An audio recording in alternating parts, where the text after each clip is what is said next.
बेथ' दुखुनि बाथ्राथ' नंखागौ थेवबो संसाराव फैयोबा थांखानांगौ जेब्ला थांबाय बे गोदान बाथ्रा नङाब्लाबो गोसोआव दुखु फैयो। बिथाङा जोंनि गेजेराव सासे महान व्यक्तिमोन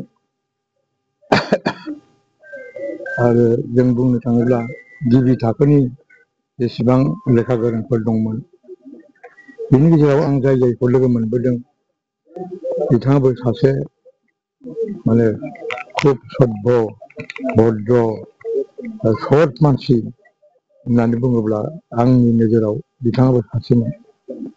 आरो बर' हारिनि थाखाय बे बाथौनि गायसननाय बाथ्रा एबा स्कुल गायसननाय बे बाथ्राल' नङा, मोनसे सम दंमोन जि समाव गिबि थाखोनि बर' फरायसाफ्रा कटन कलेजाव फरायोमोन। बे कटन कलेजाव फरायनाय मानसिया जोंनि आइडल गोजाजों बिनि गेजेराव आरो बिथाङा अन्य धरननि मानसिमोन। बिथाङा मोनसे नाम दंमोन बे कटन लाइब्रेरिया जिहेतु आसामनि देरसिन लाइब्रेरि बै समाव, बेनिखायनो बिथाङा बे कटन लाइब्रेरियाव हाबनानै गावनि फरायनायनि अनगाबो गावनि कर्सनि अनगाबो कटन कलेज लाइब्रेरियाव हाबनानै बर'नि जारिमिनखौ बुथुमो। मोनसे ओरैबायदि सम जों लोगो मोनबोदों जि समाव बर'नि सोमोन्दै माबा सोरबा भुल बायख्या होयोबा बेखौ बे सात्र जानानैनो गिदिर गिदिर पण्डितफोरजों तर्क होनानै बै समाव खौरां बिलाइफोराव बिथाङा लिङोमोन। बेबादि आग्रनुआ जोंनि गिबि थाखोनि मानसिमोन बिथाङा। जाय हक गिबि थाखोनि मानसिफ्रा जों बारा सुजुग सुबिदा होनो हायासै।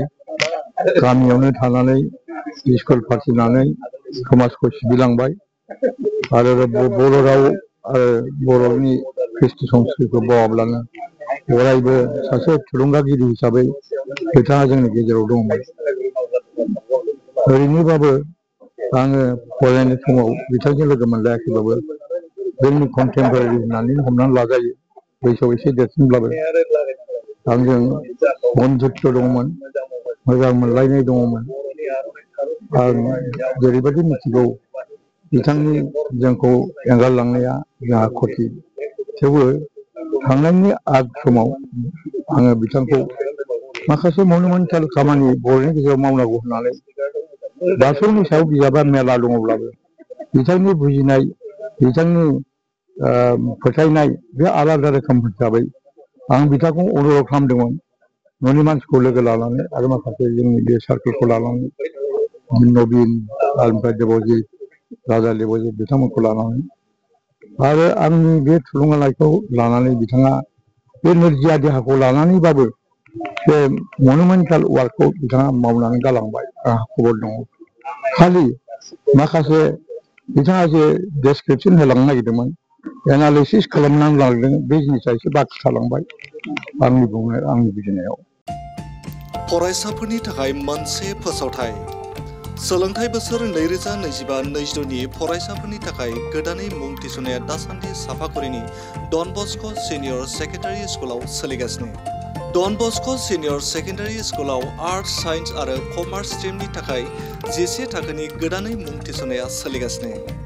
बे स्कुलाव रोंगौथि गोनां फोरोंगिरिनि फोरोंथाय होनाय, स्मार्ट क्लासरुम, गुन गोनां फरायसाफोरनि थाखाय स्कलारशिप, गेलेनायनि खाबुफोर आरो फरायसुला-फरायसुलिफोरनि थाखाय आलादा आलादा हस्टेलनि खाबुबो होनाय जादों। जुदि गोसो गोनां फरायसाफोरा सापागुरिनि डन बस्क' सिनियर सेकेन्डारि स्कुलाव गोदानै मुं थिसनोब्ला नैबे मबाइल नम्बर 9365519559 नङाब्ला 7086117662 आव थोंजोङै फोनांजाब खालामनो हागोन।